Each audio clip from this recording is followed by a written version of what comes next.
నాకు పాపం ఎప్పుడైనా యాంకర్స్ మీద కోప్పడమే తెలిసింది యాక్చువల్లీ. ఎందుకంటే తొలతలు మాట్లాడుతుంటే అట్లా సీరియస్గా చూస్తుంటారు అనమాట.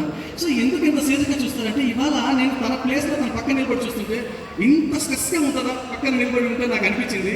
సో నిజంగా మీ అందరి గురించి మీకు తెలియకుండా నా మనసులో తిట్టుకున్నందుకు సారీ.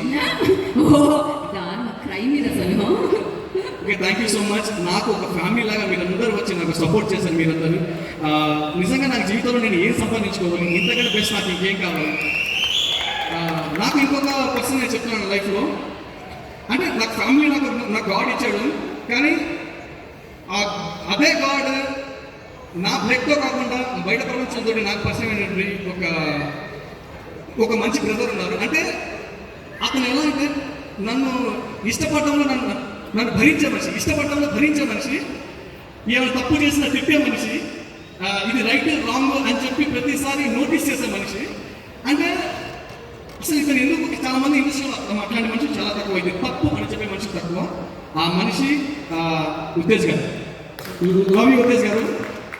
అండ్ మూవీ విషయంలో కానీ, పర్సనల్ విషయంలో కానీ, లైఫ్ విషయంలో కానీ ఉత్తేజ్ గారు ఎలాగో, షఫీ గారు కూడా నాకు చాలా పర్సనల్, చాలా క్లోజ్, నాకు దగ్గరగా ఉన్న మనిషి.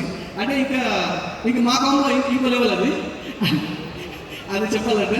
ఎనీవో థ్యాంక్ యూ సో మచ్. ఎందుకంటే అక్కడ నిలబడి యాంకర్స్ నేను చూశాను, బట్ నేను ఇంకా ఎక్కువసేపు మాట్లాడడం బాగోదు. సో అందుకని ఫస్ట్ క్లారిటీ, ఆమె మ్యూజిక్ డైరెక్టర్ సౌండ్ అయినా కావాలి, మ్యూజిక్ దాని తర్వాత ఇంకేదన్నా. Thank you so much, love you all.